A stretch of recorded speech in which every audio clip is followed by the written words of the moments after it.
Hi everyone, welcome back to my channel. Today I'm gonna build a new minifigure habitat. Here we have the two most recent one, the Snow Guardian and Wednesday. Today we're gonna jump back again at the CMF 15 and here we have the very cool Clumsy Guy minifigures. You can see he's wearing some stretches, a cast, he has a cool banana shirt. And if you remember, I already built a minifigure from that CMF 15, which was the tribal woman. You can check it out on my channel. Now, I just want to make a little change at this minifigure before we start building the habitat. I want to create a funny scene with this one. So I'm going to take another CMF. This one is the sort of monster one. And I'm going to change the face of this minifigure to a more scared one.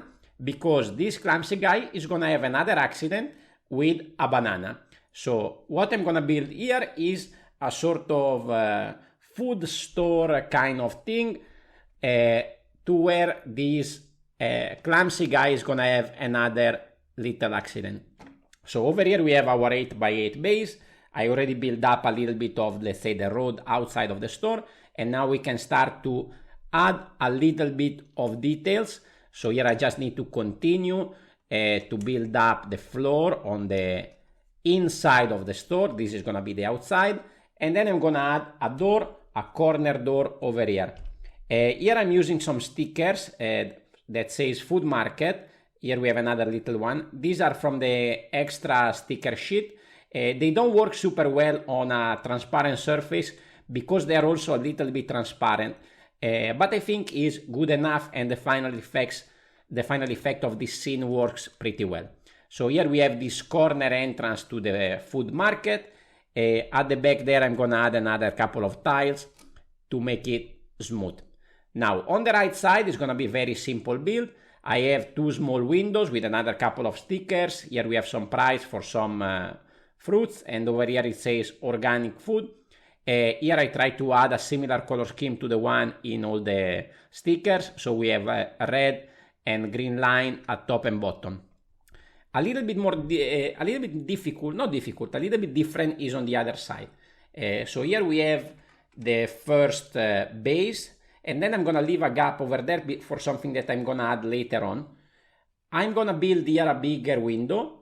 You can see I already add a couple of modified plates there to hold some bananas. So we are gonna have also some items that are on sale inside the store.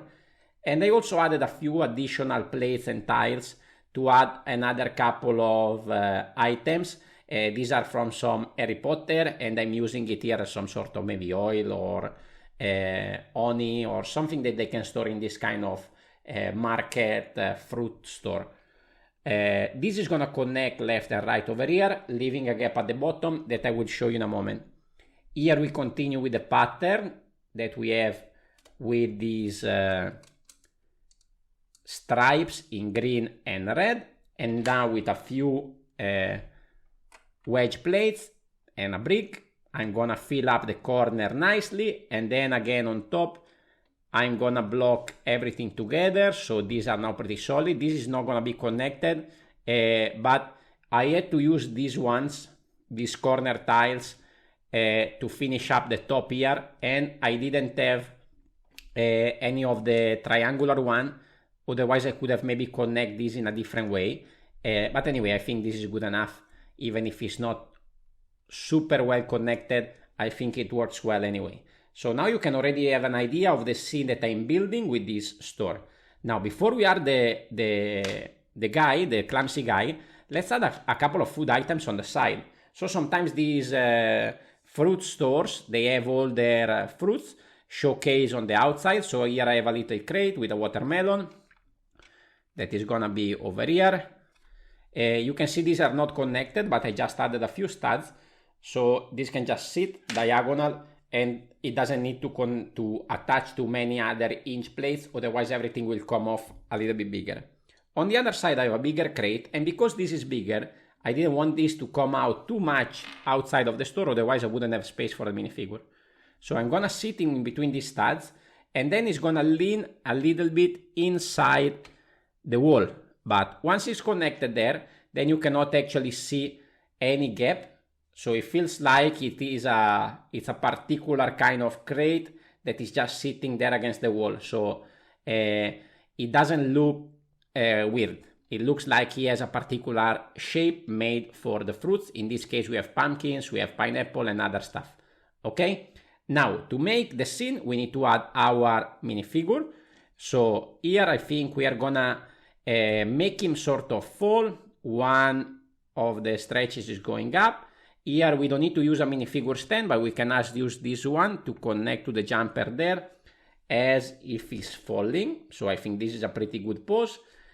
I have the space back there to add something else, so I decided to add a little kid that is looking at the scene from inside the store. So when we look at this from the right perspective, we can catch a glimpse at the kid at the inside and the clumsy guy outside. Now we only need to add one last thing, and is what is causing this accident. Like, why is he falling? So I thought, we are in a food store. He has a banana here on the t-shirt, so we need to add a banana here that make him fall.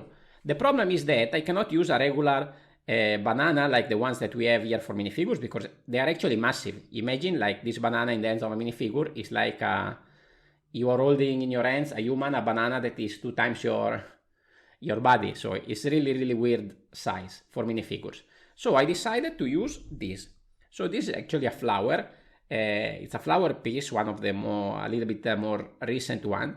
And I'm just gonna flip it around to make it look like that. Okay, and it actually makes sense, I think, in my opinion, in a minifigure size kind of thing.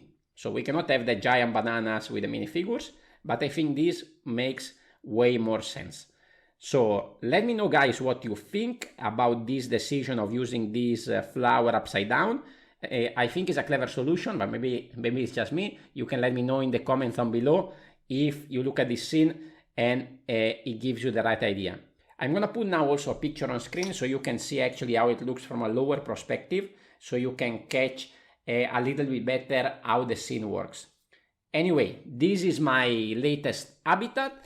I'm gonna be working on some more new mocks for the channel in the coming weeks. Probably one will be out again on Monday, maybe not an habitat for a while. I'm gonna have another smaller one probably, and then a bigger one on Thursday. But let's see how much time I have to work on my mocks this week. These are the latest 3 habitats. Let me know in the comments your thoughts. Please remember to like, comment and subscribe if you haven't done it yet. Thank you for watching, and I will see you on the next one.